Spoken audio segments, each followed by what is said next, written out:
Navbatdagi matematika kursimizni bo'limlaridan kirish qismidan boshlaymiz. Biz matematikani o'zimizni kursimizda 3 ga bo'lib o'rgatamiz. Arifmetika, algebra, geometriya qilib 3 ta bobga bo'lib yuboramiz va birinchi bo'limi bu arifmetika baza hisoblanadi.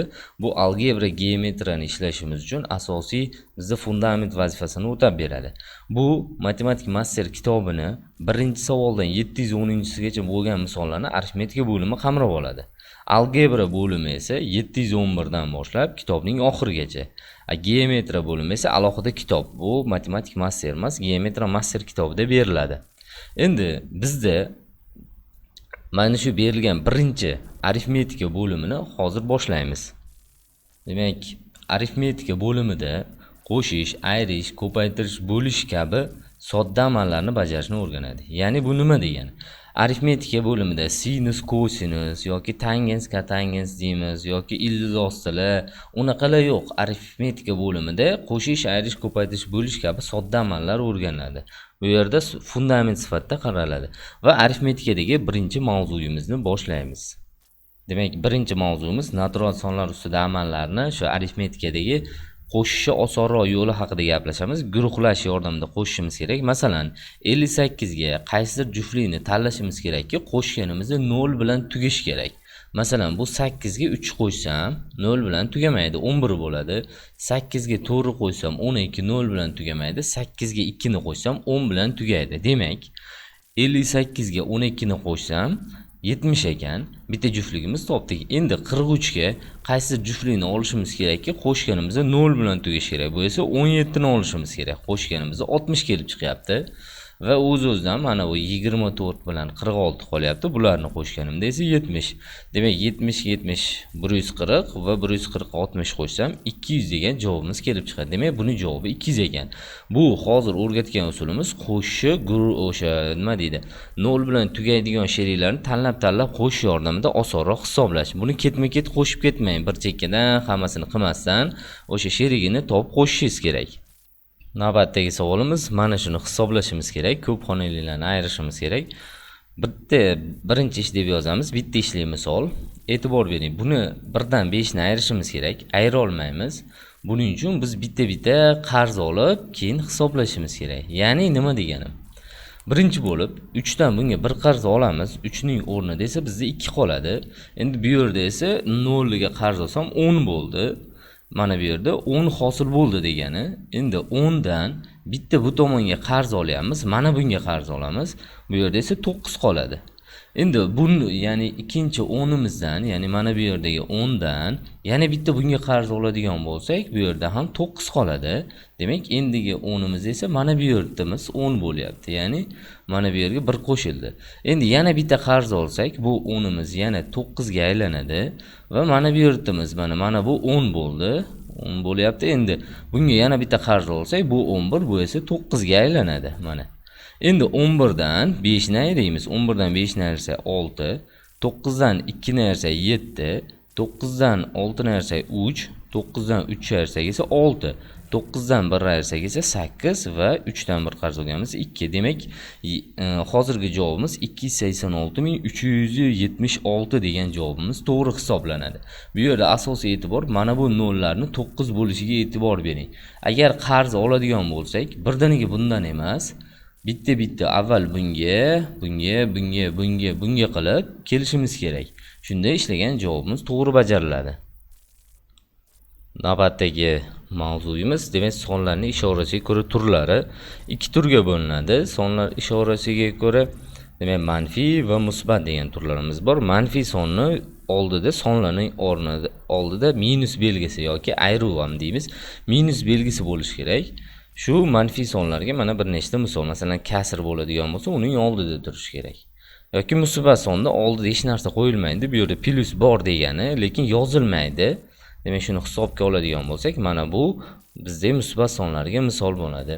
E'tibor bering, 0 soni musbat ham emas, manfiy ham emas, ikkalasiga ham kirmaydi, sizdan chiqarmang.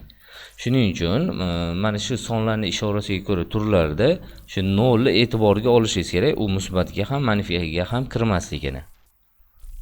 Navbatdagi mavzuyimiz har xil ishorali sonlarni hisoblash haqida gaplashishimiz kerak.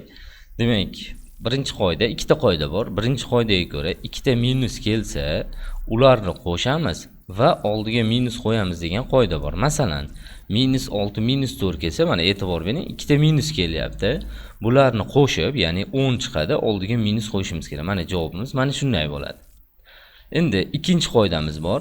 Har xil ishorali kelsa, kattasidan kichigini ayiramiz va kattasini ishorasini qo'yamiz degan qoida bor. Masalan, demak bitta masalamizga e'tibor bering. minus 6 plus 4. E'tibor bering, bu yerda minus 6 plus 4 kelyapti. Kattasidan kichigini ayiramiz, 6 dan 4 ayiramiz, 2 chiqadi va kattasini ishorasini qo'yiladi. Mana 6 dan 6 minus bo'lguncha minus qo'yilyapti. Demak, javobimiz shuning uchun minus 2 qo'yilyapti.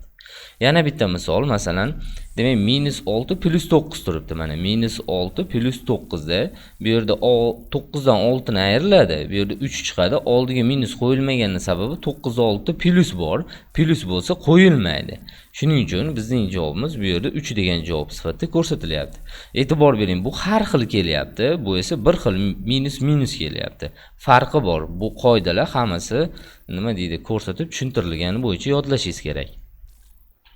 Har xil ishorali sonlarni hisoblashga doir bir nechta mashqlarni ko'rsatamiz. Masalan, mana shu e'tibor bering, bu ikkalasi minus bo'lsa, plus bo'lsa yoki uchtalilarni mana shunaqa misollarni bitta-bitta har xil vaziyatlarni ko'rib chiqamiz. Buni hozir o'rgangan qoidamizga ko'ra, ikkita minus kelsa, ularni qo'shamiz va oldiga minus qo'yamiz deganmiz. 18 ni 13 ga qo'shadigan bo'lsak, 31 kelib chiqadi. Demak, bizning javobimiz minus 31 bo'ladi. Chunki ularni qo'shamiz va oldiga minus qo'yamiz deganmiz. Endi mana bunisini qarang. Minus plus turibdi. Bu degani kattasidan kichigini ayirib, kattasini ishorasini qo'yamiz. Ya'ni 18 dan 13 ayiramiz, bu esa 5 chiqadi, lekin oldiga minus 5 qo'yamiz. Chunki kattasini ishorasini qo'yishimiz kerak. Va endi mana 3 ta minus kelsa, ularni qo'shamiz va oldiga minus qo'yamiz. Ya'ni hammasini qo'shib chiqishimiz kerak. Qo'shsak 110 chiqar ekan va oldiga minus qo'yamiz. 3 taligida hamda. Endi mana bu 3 talik vaziyatimizda oxirdagi ikkitasi oddiy qo'shish turibdi.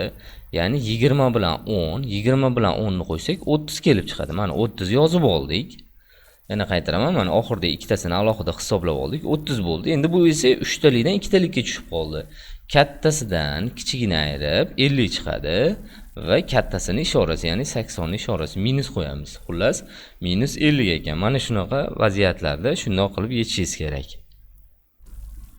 Navbatdagi mavzuyimiz ishoralar orasidagi munosabat haqida gaplashamiz. Ishoralar orasida mana minusga minus bo'lsa, plus kelib chiqadi. Plusga plus bo'lsa ham plus kelib chiqadi.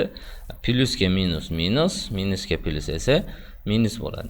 Mana shu jadvalimiz ishoralar orasidagi munosabat hisoblanadi. Buni eslab qolishi oson yo'li, bir xil bo'lgan paytda mana plus plus minus minus kelsa, javobi doimo plus chiqadi.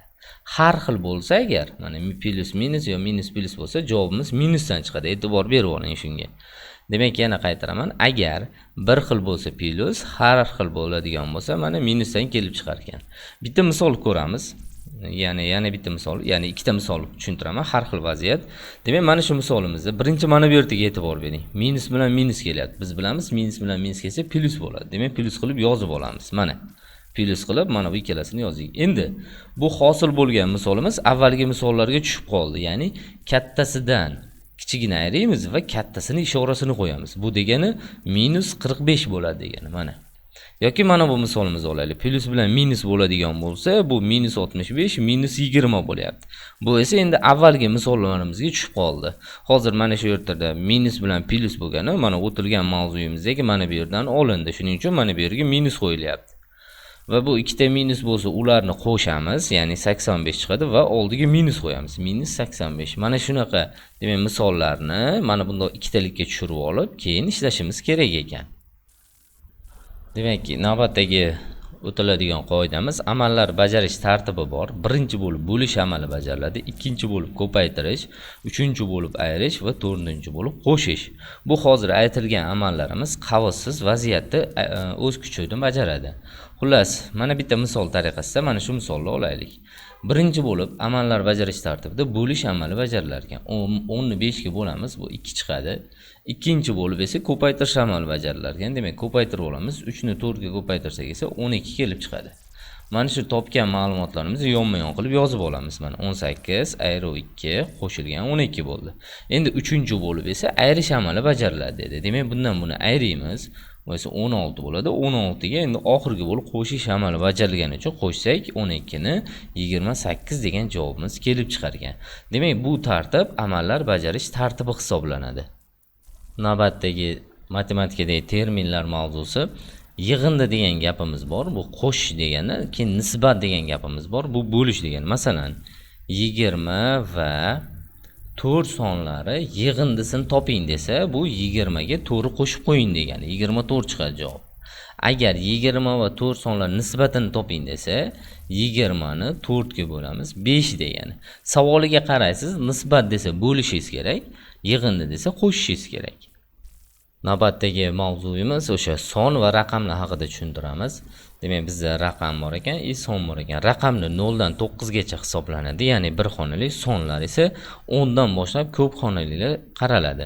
Endi masalan 2024-yil deydigan bo'lsak, bu ko'p xonali bo'lgani uchun bu sonlar turiga kiradi.